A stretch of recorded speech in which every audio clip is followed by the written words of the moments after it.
તમે લોકો ક્યારે એવા પેરેન્ટ્સને જોયેલા છે જે હંમેશા એના બાળકને બીજાના બાળકો સાથે કમ્પેર કરતા હોય, કદાચ પર્સન્ટેજ ઓછા હોય તો પેલાના છોકરાને વધારે આવ્યા છે તારે કેમ નહીં, એનું પરફોર્મન્સ બહુ સારું છે તારું કેમ નહીં? અરે પણ જો દરેકની ક્વોલિટી અલગ અલગ હોય, તમારા જીન્સ તમારા બાળકમાં હોય તો તમારામાં જે ક્વોલિટી હોય એનામાં આવવાની છે, તમારામાં જે સ્કિલ હોય એ એનામાં આવવાનું છે. તો બીજાના બાળક સાથે તમે કમ્પેર કરો એ બિલકુલ ખોટું છે. તમારી પેરેન્ટિંગ સ્ટાઇલ ચેન્જ કરો.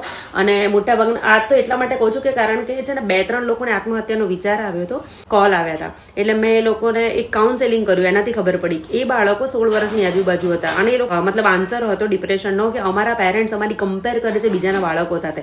તો પહેલા તો કમ્પેર ના કરો, કારણ કે તમે તમારા બાળકો નાના હતા ત્યારે તમે કેવું એને વાતાવરણ પૂરું પાડ્યું છે એ જુઓ, અને બીજાના બાળકો જેની સાથે તમે કમ્પેર કરો છો એના પેરેન્ટ્સે બાળકને કેવું વાતાવરણ પૂરું પાડ્યું છે એ જુઓ. કે તમારું બાળક, તમે કદાચ ઝઘડા બગડા કર્યા હોય પહેલા, તો તમારું બાળક ચાઇલ્ડ ટ્રોમામાંથી પસાર થયું હોય, ચાઇલ્ડહુડ ટ્રોમા કહેવાય છે, અને એનું બાળક બિલકુલ પ્રેમસભર વાતાવરણમાં ઉછર્યું હોય તો એને બહુ સારો એનો વિકાસ થાય, માનસિક રીતે એ સ્ટેબલ હોય. અને જે છે ચાઇલ્ડહુડ ટ્રોમા, એ બાળક આખી જિંદગી પ્રેમ માટે તરસતું હોય છે ને કંઈક વાત કહેતા ગભરાતું હોય છે. તો જ્યારે તમે બાળક તમારું નાનું હતું ત્યારે બિલકુલ કેર ફ્રી રહ્યા છો, બિલકુલ કેર નથી કરી, તમે તમારા ઝઘડા ચાલુ રાખ્યા છે, એને ચાઇલ્ડહુડ ટ્રોમા આપ્યો છે, અને અચાનક જ 15-16 વર્ષનું થાય પછી તમે કમ્પેર કરવા માંગો છો કે એ જો એટલે તમે 15-16 વર્ષ પછી અચાનક સ્ટેબલ થાય એટલે તમારું બાળક એકદમ સ્ટેબલ રહે એવી કેવી રીતે એક્સપેક્ટેશન રાખી શકો? અને હાલાકી બાળકની પણ એ વાત છે કે અમુક છોકરાઓ, બાળકો એમના પેરેન્ટ્સની કમ્પેર બીજા પેરેન્ટ્સ સાથે કરતા હોય છે. તો accept your parents as they are, કારણ કે એ લોકોએ કેવા સંઘર્ષમાંથી તમને મોટા કર્યા છે તમે પણ નથી જાણતા.